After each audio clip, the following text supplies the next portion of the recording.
La razón por la que Francia y México entraron en guerra fue debido a que México mantenía unas deudas con 3 países europeos, España, Inglaterra y Francia. Y es que México apenas iba saliendo de una sangrienta guerra civil, la Guerra de Reforma, que duró 3 años, donde se enfrentaron los partidos liberales contra los conservadores, pero donde terminaron ganando los del Partido Liberal, asumiendo el poder el presidente Benito Juárez. Y es que México, tras acabada esta guerra civil, salió muy endeudado y se decidió suspender por el momento el pago de la deuda a estos 3 países, algo que no agradó nada a las 3 potencias europeas. Así que por medio del Pacto de Londres se acordó hacer una alianza entre España, Inglaterra y Francia para enviar a sus ejércitos hasta México para exigir el pago de la deuda, ya que México le debía 69 millones de pesos de la época a Inglaterra, 9 millones a España y 2 millones a Francia. Así que en diciembre de 1861 llegaron las flotas de los 3 países, donde desembarcaron sus tropas en la ciudad de Veracruz y amenazaban con una invasión, pero por suerte primero se llegó a las negociaciones de paz, donde el mexicano Manuel Doblado logró convencerlos de que México sí les pagaría la deuda y se firmaron los Tratados de la Soledad.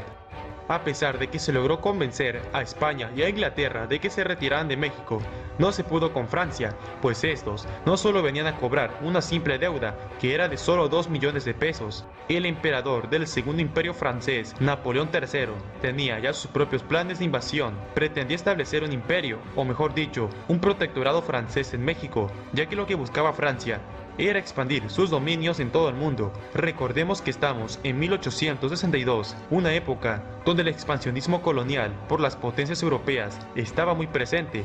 Los franceses, para esta invasión, tenían el apoyo de varios mexicanos conservadores que habían sido exiliados del país. Y de hecho, estos ya se habían entrevistado con el emperador Napoleón y con el archiduque Maximiliano de Habsburgo, donde estos le ofrecían ser emperador de México.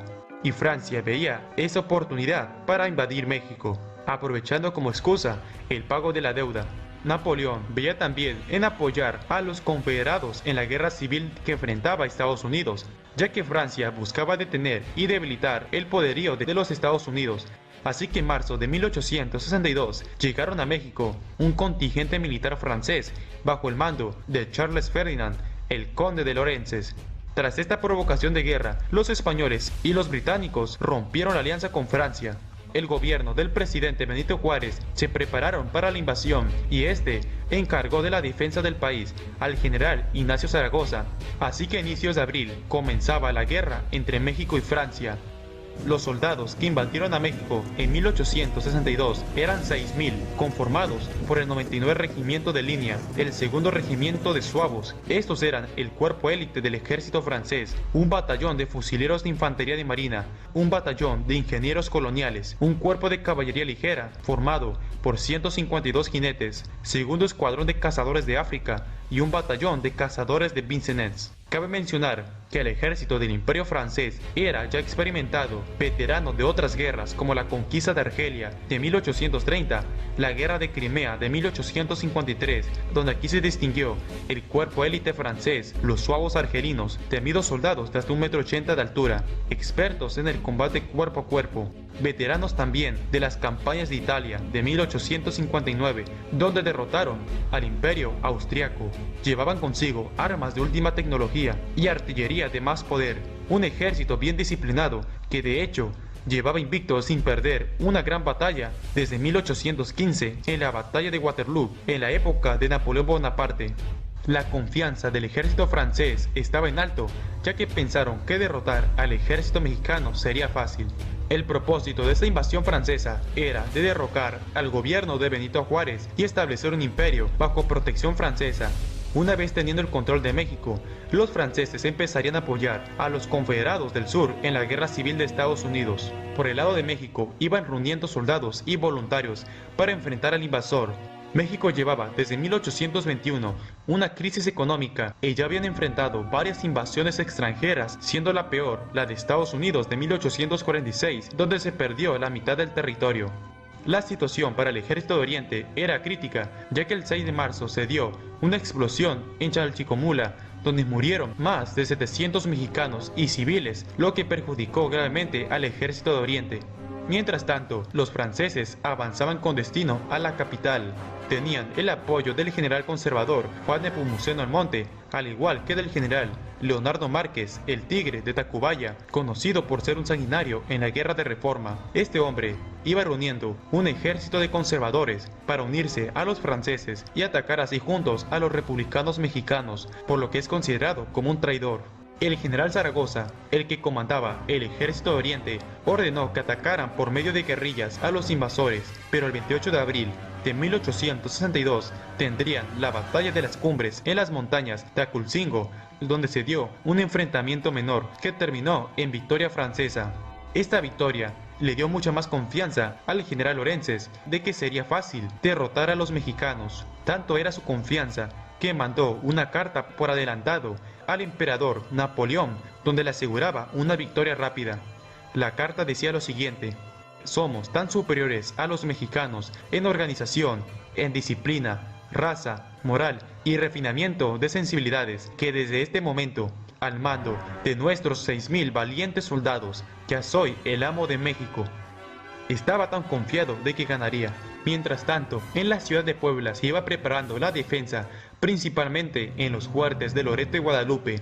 Los mexicanos contarían con poco más de 5,000 hombres, de los cuales más de la mitad eran civiles, indígenas y voluntarios que no tenían mucha experiencia en el uso de armas. Estarían comandados por el general Ignacio Zaragoza, Miguel Negrete, que es recordado por su frase: "Yo tengo patria antes que partido". También estaba el joven Porfirio Díaz, Felipe Berriozábal, entre otros. El 4 de mayo, un día antes de la batalla, el general Zaragoza fue informado de que 5,000 mexicanos conservadores, bajo el mando de Leonardo Márquez, se dirigían hacia Puebla para reunirse con el ejército francés.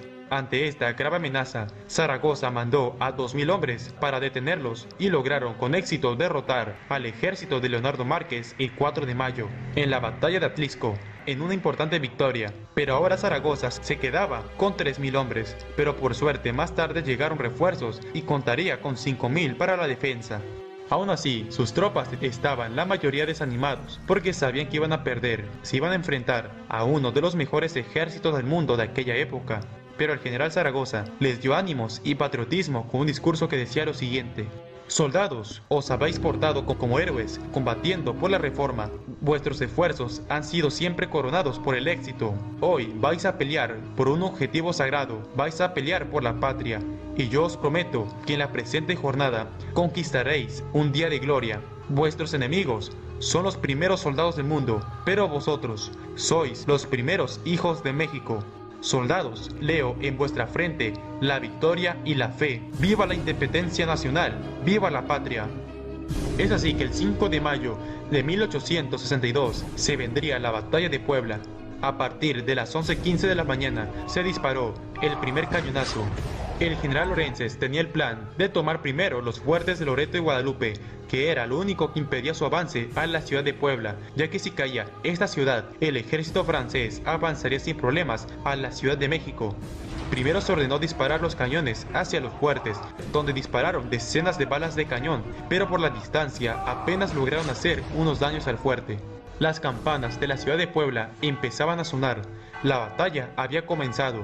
Los mexicanos conservadores que acompañaban a los franceses sugerían mejor atacar directamente a los conventos de la ciudad, pero Lorences era tan arrogante que no los escuchó y mejor prefirió seguir con su plan de batalla.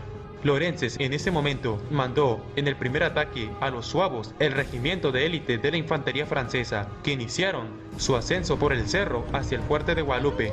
Desde la cima del fuerte disparaban los cañones al enemigo y tuvieron un fuerte enfrentamiento con el ejército mexicano, que increíblemente lograron hacer retroceder a los invasores en el primer asalto. Tras ser repelidos en el primer ataque, Lorences decidió mandar un segundo asalto apoyados por el primero y segundo regimiento de infantería de marina. Se abalanzaron sobre el resto de la línea mexicana, siendo recibidos a bayoneta, donde se dio nuevamente un fuerte enfrentamiento. Y es que los franceses y suavos argelinos se impresionaron al ver que muchos de los voluntarios usaban como arma el machete, que lo usaban muy bien para el combate cuerpo a cuerpo, y los franceses no estaban acostumbrados a pelear así con esta arma. Después de un duro enfrentamiento, los mexicanos lograron repeler el segundo asalto. A las 2:30 de la tarde, cuando se empezaba a perfilar una victoria para los mexicanos, Lorenza se dispuso a lanzar el último asalto, dirigiendo a los cazadores de Vincennes y el regimiento de Zuavos al fuerte de Guadalupe y Loreto, donde fueron recibidos por un intenso fuego de cañón. En este tercer asalto, se mandó a la mayoría de los soldados a atacar con todo, escalando las escarpadas laderas. La artillería mexicana y francesa disparaban fuertemente unos a otros. Aquí se volvieron a enfrentar cuerpo a cuerpo y empezaba a llover, lo que dificultó la movilización de los cañones franceses. Fue tan grande en este ataque que el regimiento de Zuavos lograron llegar hasta el fuerte, donde escalaban las paredes de la fortaleza mediante escaleras, a tal grado que los mexicanos tenían que lanzar las balas de cañón a las cabezas de ellos. Aquí se distingue en acción los indígenas de Zacapuaxtla, de Tetela de Ocampo y Xochapulco, donde con machetes hicieron retroceder al regimiento de Zuavos. La batalla estaba siendo ganada por los mexicanos. Los Zuavos hicieron una carga de infantería desesperada para apoderarse del fuerte, pero sin éxito. Ya cuando la batalla estaba a favor de México, entró en acción Porfirio Díaz y su hermano, conocido como el Chato Díaz, con su caballería y sus soldados persiguiendo a los invasores que empezaban a huir de manera desordenada, ya que se había ordenado la retirada. Porfirio Díaz acabó con varios de ellos, y los franceses se empezaron a retirar del campo de batalla.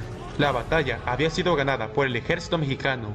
El general Zaragoza informó sobre la victoria al presidente Benito Juárez, donde le mandó un telegrama que decía: "Las armas del supremo gobierno se han cubierto de gloria".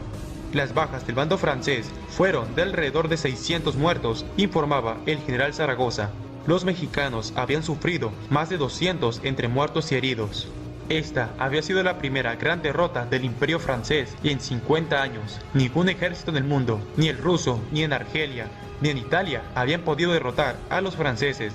Pero fue hasta el 5 de mayo de 1862 en México, donde vieron su primera gran derrota. Napoleón III, al enterarse de la humillante derrota que causó indignación y tristeza en la población francesa, decidió quitar del mando al general Lorences, y este vivió con resentimiento hacia los mexicanos, ya que esta había sido su mayor derrota en su carrera militar. La victoria en Puebla no acabó con la guerra, más bien dio un año de tiempo a México, retrasando la invasión, además de que dio igual un año de tiempo a Estados Unidos para ganar su guerra civil, ya que Francia planeaba ayudar a los confederados una vez teniendo el control de México.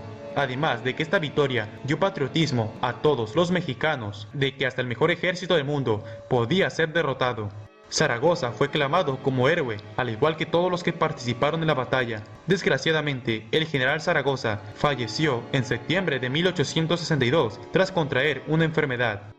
Para 1863, Francia regresó a México con 30,000 soldados más de refuerzo, donde tuvieron en marzo de 1863 la segunda batalla de Puebla, donde se enfrentaron contra 25,000 mexicanos. Esta batalla duró 62 días, en la que se combatió por toda la ciudad de Puebla, pero que terminó con una victoria francesa, después de miles de muertos. A pesar de que Francia logró ocupar y establecer el Segundo Imperio Mexicano, en 1864, la guerrilla mexicana y varios de los mejores generales mexicanos, como Porfirio Díaz o Mariano Escobedo y muchos más, siguieron con la guerra, hasta derrotar por completo a los invasores en la toma de Puebla, en el sitio de Querétaro y en la toma de la Ciudad de México de 1867, donde entró triunfal el presidente Benito Juárez, terminando así el Segundo Imperio Mexicano y la segunda intervención francesa, con victoria para la República Mexicana después de 5 años de guerra. Desde aquel 5 de mayo sería un día festivo en México, ya que no se esperaba esta victoria. Fue tal esta batalla que en Estados Unidos es celebrada en la actualidad por todos los paisanos y es día de fiesta nacional en ese país.